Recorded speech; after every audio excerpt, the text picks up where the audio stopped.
Okay, I think we'll go ahead and get started. No, I see. Yes.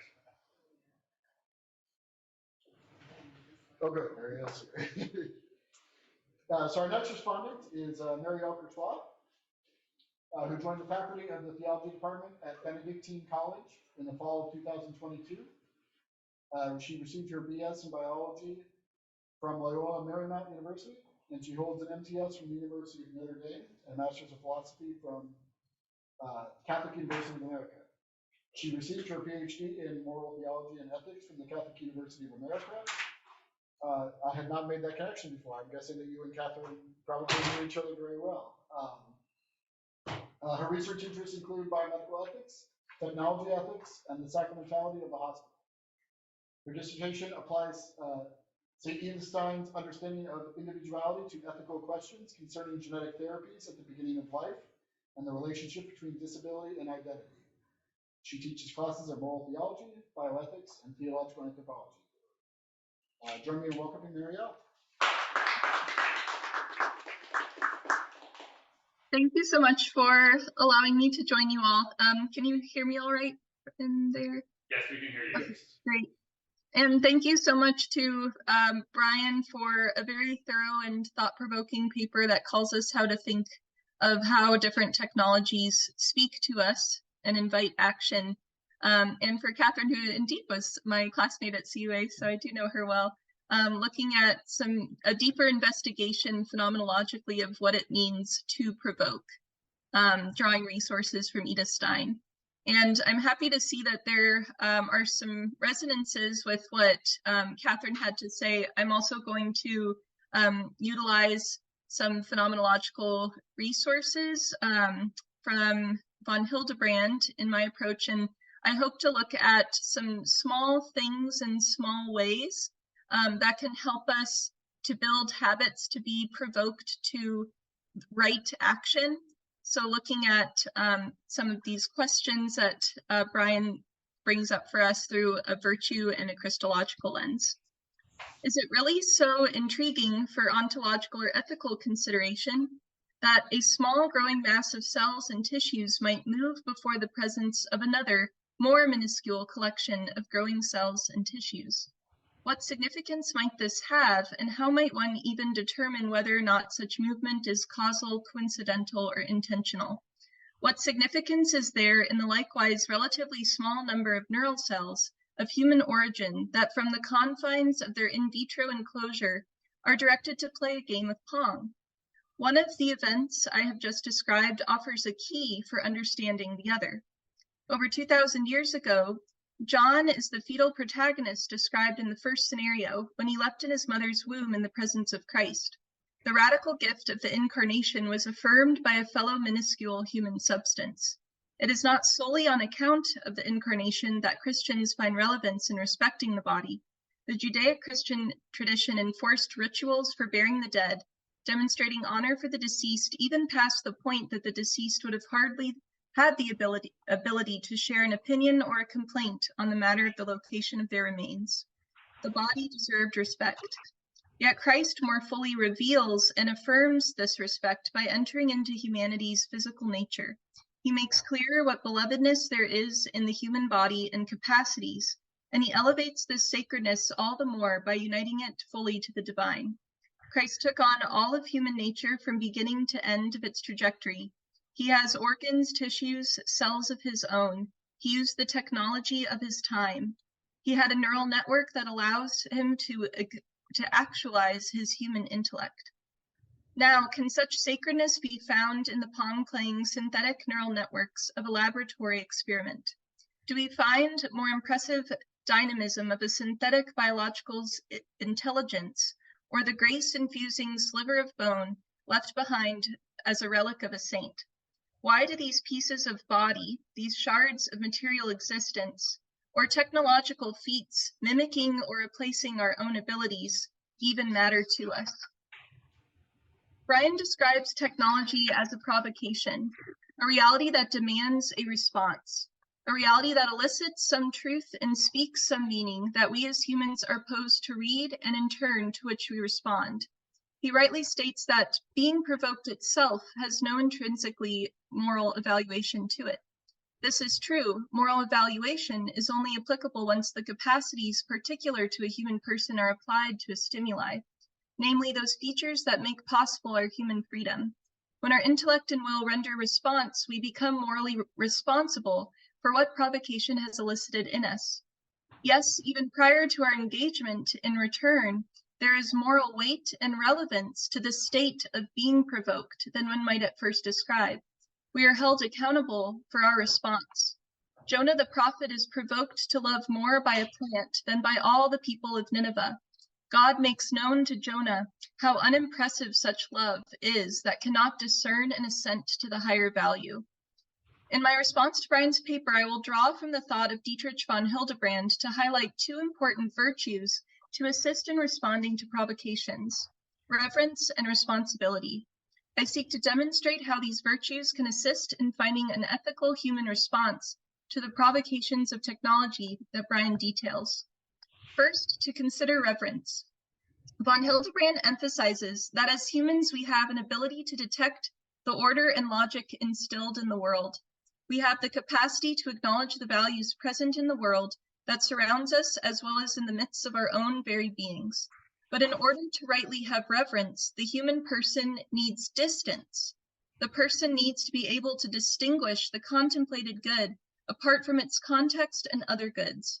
We require distance in order to truly know what something is. This need for a deference to distinction that is necessary for relationship to occur is an important concept to consider when contemplating technology. The technocratic paradigm invites an invasion over creation and even human-made artifacts. We are less able to reverence them because we can only behold them as entwined with our own needs and our own desires. We want power for ourselves and project our identity onto the mechanisms that secure it. We struggle to view gifts as bestowed. We strive to impose our own limited meaning on the goods that surround us. For example, we may use our resources thoughtlessly. We eat our lunch quickly and expect to attain it with efficiency without thought to the efforts of others to create and to serve it. We use our friends as social media props and forget their birthdays. We expect family to care for us without considering their own needs. And we desire perfection in our children without offering them space and forgiveness for mistakes as they learn to be human. Technology can make it easier to enforce habits of use and imposition. This aligns with Martin Heidegger's depiction of the dangers of separating techne from poiesis. We demand from the world what we want from it, which prevents the world from revealing itself to us. We do not allow the world to unfold its meaning. I will further Heidegger and von Hildebrand's points even further, however. In neglecting to allow the meaning of the world around us to unfold, we fail to find our own meaning as well. When we limit our perspective only according to our needs, wants, and expectations, we restrict our perspective of what we are capable of. When we venture through the world, only allowing interior provocations of desires and instinct to reach our hearts, we close off our vision to external provocations, including those through which we may become aware of the beauty of an architectural impression, the wilting of our garden, the pain of our suffering neighbor. We need distance in order to understand, in order to interpret. We need to recognize that there is something beyond ourselves that reaches toward us for our embrace and our concern. We must take account of the reality of truth that surrounds us and what it reveals about where we are needed, whispering the direction toward our own vocations. As Gaudium et Spes, one of the four constitutions of the Second Vatican Council, famously reminds, we can only find ourselves through self-gift. We must reverence what is around us in order to notice the gaps of the puzzle of the body of Christ, which we are called to fill. It is not the case that we can only have reverence to that which is natural, that which is without the mark of human intervention. We can also have right reverence toward technology. We can celebrate technology as a story, to use a motif Brian illuminates, that displays our creativity and hopefully our goodness. Indeed, this is why bad applications of technology are such great offenses to good applications. A student who utilizes ChatGPT to cheat on an assignment offends the promise of AI for diagnostic technologies in the hospital, as the student aggravates the distrust toward a technology that may be key in offering authentically human care. Brian well describes an acknowledgement of the promise of technology when applied rightly and promoting good human ends, when he says, when humankind attains such a godlike power, we should recognize it, be thankful for the gift, and respect it as it deserves. What is significant in von Hildebrand's characterization of reverence is that we cannot slothfully acknowledge it or abide by its demands out of mere instinct. He lifts up reverence as a virtue. Reverence is something that can be cultivated or neglected. We can cultivate better reverence in our practices that delight in the beauty and goodness that surround us, and in having gratitude in the gifts that take us by surprise. We can thus strive to push back against the opposing vices that distract from reverence. If we are too blinded by efficiency and usefulness to love the natural world, then we can seek to quell our selfish demands to see what is before us. Likewise, if we are distrustful of innovation and find our stubbornness stunting creative adaptability, we can seek to foster greater appreciation for the graces of virtuous science and technical innovation. In order to revere the world, however, we must first be able to see it. Brian states that technology in its quest for efficiency also brings speed and rapidification, has made it impossible, to recall Wittgenstein, to do philosophy slowly enough. Perhaps we need to not only utilize physical distance in order to properly behold what exists around us, but we also need a certain temporal distance in order to have the time necessary to seek to know what surrounds us, so that we can then understand how to respond and contemplate it. When technology can help to make our lives more efficient, we must realize that more is expected of us in replacement of outsourced mundane tasks. Brian points to Fuller's claim, technology lets you do more and more with less and less until eventually you can do everything with nothing. The opposite can also be said as technology takes advantage of addictive tactics to pull us away from our immediate world and distract us. Eventually, you won't do anything with everything available to you. But often mundane tasks are what offer us an opportunity to contemplate, to fill our minds with what captures our imagination, rather than what requires our immediate attention. Further, the ordinary everyday duties that could potentially be outsourced to technology, thus releasing them from human care, could be a key to continually redirect us to the world around us and remind us of our dependence. We can purchase bread in a store, but perhaps we miss the lessons of learning to wait for bread to rise, that can in turn help us to patiently assist our child to walk, that allows us to listen intently still when a 3-year-old stumbles over words but seeks our attention. We become disassociated from the reality of all that bread is if we overlook its various stages. We can overlook all that a human being is if we neglect to recognize our limitations and bend toward the dependency of those of others. To be able to reverence allows us to be able to choose our action rather than merely respond according to instinct. Thus, our actions become capable of revealing our inner life, of revealing our identities. As Brian notes, we need to listen past the cacophony. We need to ready ourselves for the same still small voice that Elijah heard, the voice that reveals our calling, the voice that invites us to reject or accept the journey. I wish to call into question a comment made by Brian when he states technology provokes us, but theology and ethics should also provoke technology back. Technology cannot be provoked, and here we discover a uniqueness of personhood. Technology is incapable of discerning an emotional response, weighing its implications, choosing for or against, and determining a proper action according to one's vocation and obligations. We cannot teach technology, but we can train and ethically ready ourselves to develop and use technology well. We are left only with our own agency and culpability in the spotlight. If we take into account the importance of cultivating a virtue of reverence, we may be able to live amidst technology without allowing technology to become a determinant feature of how we act. Reverence can help us to respond to the problems that Brian notices when he observes that we talk with those we agree with more than those who are near us, text those in another state rather than meet the person next to us. With reverence, we can acknowledge the gift of another's presence, become curious as to the mystery of their personality, and attuned to the providential movement that has brought the other before us, even if it may seem inconsequential.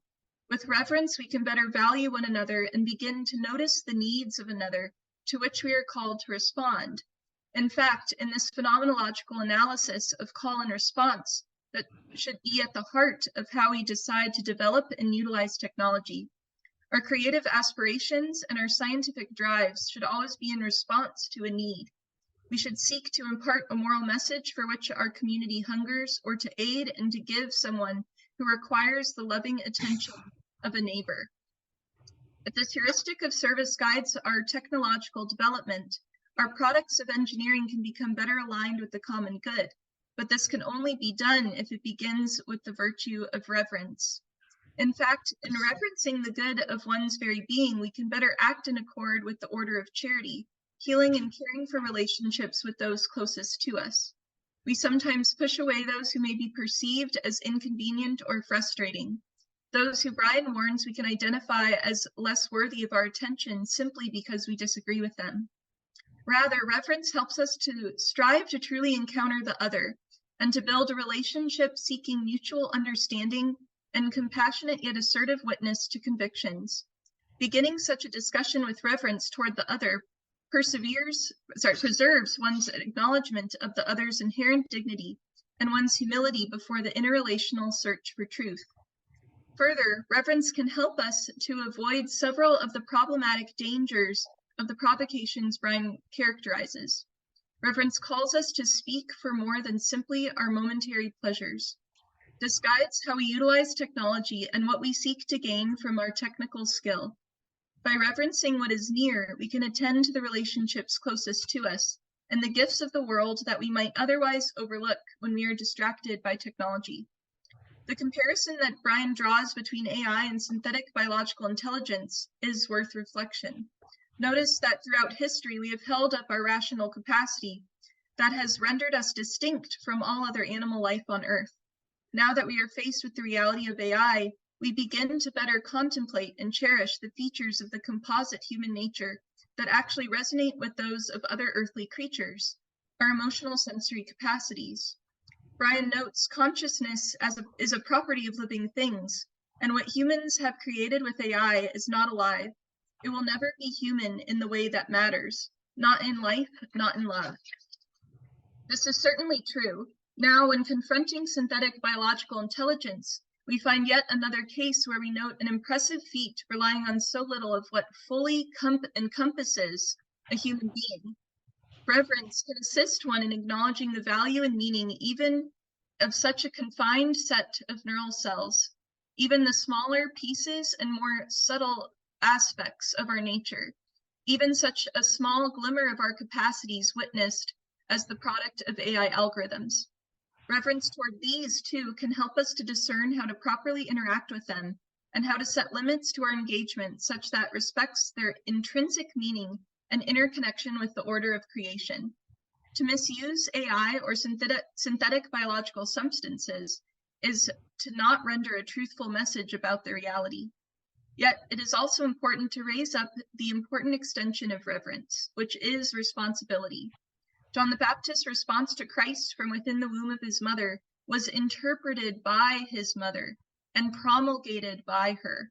We have a responsibility not only to notice and revere the intelligibility and logic inherent in the world around us, but also to answer to it, to enact our prophetic witness to the message it bears. This decisive moment, when we determine how to respond, presents our decision on what is suitable to our nature and what consists of our innermost desires. The person who neglects this responsibility is described by von Hildebrand as thoughtless. This person is, quote, subject to his or her own desires, blindly bypasses all values. For this person, the whole world offers only an occasion to secure more pleasure, end quote. Von Hildebrand emphasizes that we do not simply react according to instinct or mechanistic impositions. The fact that we can decipher value and acknowledge the need for reverence gives us the freedom to act as we will, as the apprehension of values we encounter. Von Hildebrand notes that the thoughtless person, quote, never gives situations, things, and persons a chance to unfold themselves in their proper character and value, end quote.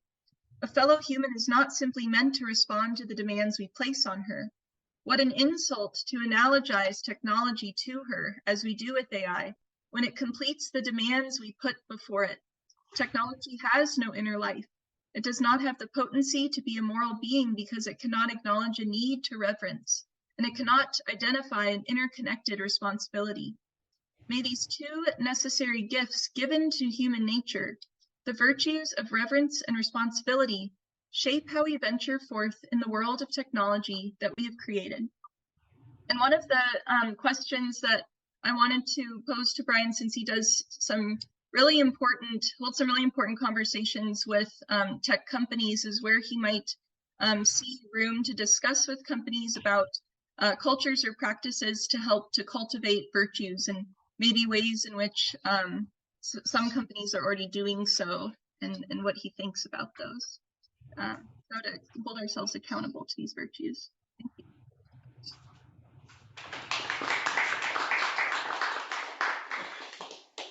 Thank you. That was fantastic, and I just took so many notes. It's hard to figure out where to start. So I think I'll just start with the question that you asked, which is that one of the things that we try to do when we are working with tech companies is, well, first there's a selection effect, right?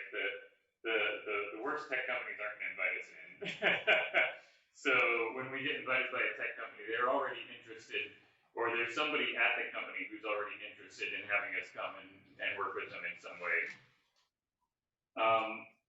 And so those people are interested in hearing some of the tools that we have, or some of the ways of thinking about the sorts of ethical issues that they are starting to encounter in their company. The next question then is, how much support do they get from their corporate culture and corporate leadership? And sometimes it's very little. We've definitely gone into companies, and by the end of the first hour of being there, somebody says something to the effect of, gosh, all this ethics stuff seems like it takes a lot of time and effort. Why should we bother? And if that's the response, you already know something's going wrong, right? So sometimes we also get into companies and they say, wow, this is great. We want to incorporate what you're doing here, and we want to build it into our design process. And that's so encouraging. And what it shows is a very different corporate culture. And of course, corporate cultures can change over time. The company that was so excited to talk to us was purchased by a larger company, which then kind of destroyed the little ethical culture that they had been building there, which was a sad thing to see happen. But at the same time, there are individuals in the tech industry who are very interested in doing the right thing. They're in technology because they want to use technology to do the right thing. And if those folks are leaders of companies, then you're going to have a company that's much more likely to do good. But a lot of people also go into tech just because they want money, and they're good at making money.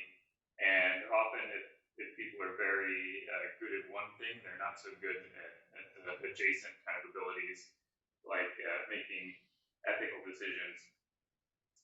So can corporations cultivate virtues? I think the answer is yes. Corporate cultures absolutely set a tone for how their employees are expected to act. And furthermore, if they are companies that have a large social media presence, then their choices within the company determine how their users end up using their technology. So for example, the fact that YouTube likes to extremify people is a statement of that's the virtue, effectively de facto, those are the virtues that they want to see, or vices as the case may be. So I think that cultivation of vice, I mean, gosh, look at Twitter, right? Twitter is all about wrath. Let's see, Tinder's all about lust. These are all things that are this is actually Reid Hoffman's, Reid Hoffman, the founder of LinkedIn, said that every startup attaches to some sort of one of the 7 deadly vices. And and he goes through it and he says, what's envy? I can't remember. Was Instagram? Facebook was envy. Yeah. So each one of them patches into something. LinkedIn, he said, patches it on greed or focuses on greed because people are there because they're in a job and they want to look good and make money.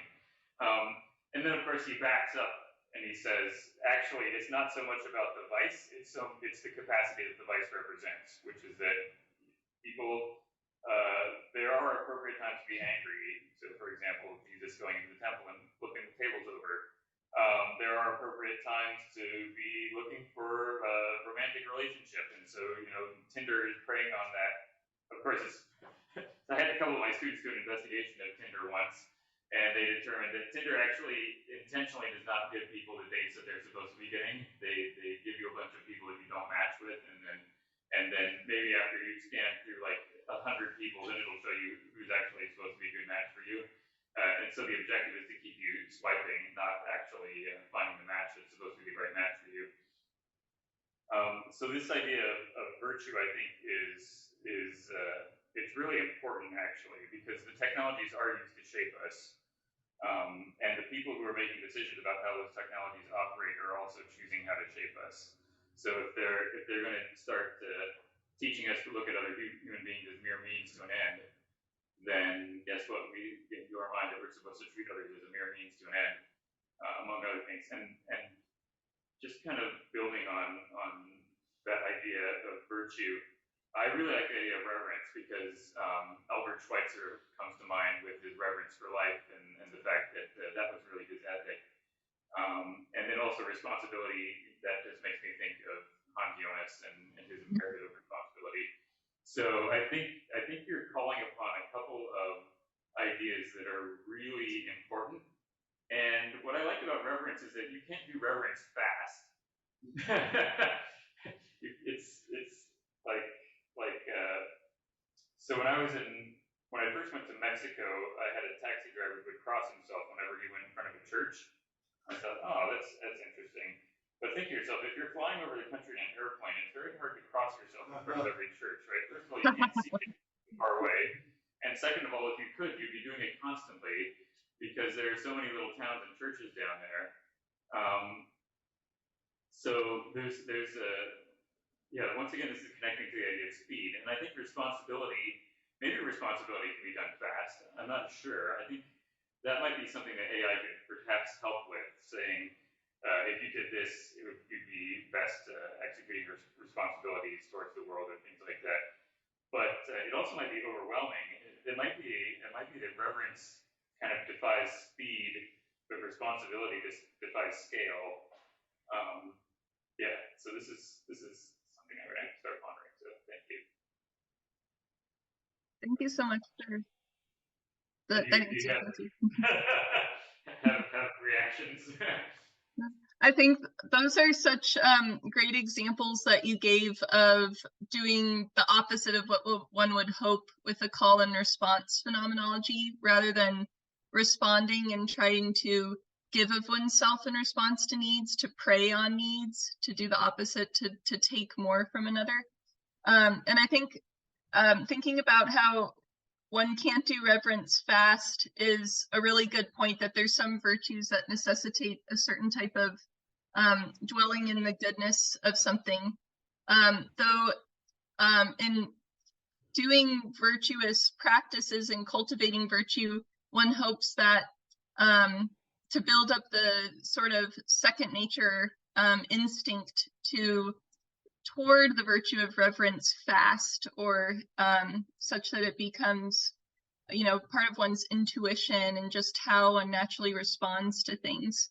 So there's a quickness in the sense of wanting to make it a part of our nature, but then a slowness in the sense of allowing for that virtue to actually reach its telos and help us to take account of what's around us. But I just wanted to thank you for all of your comments.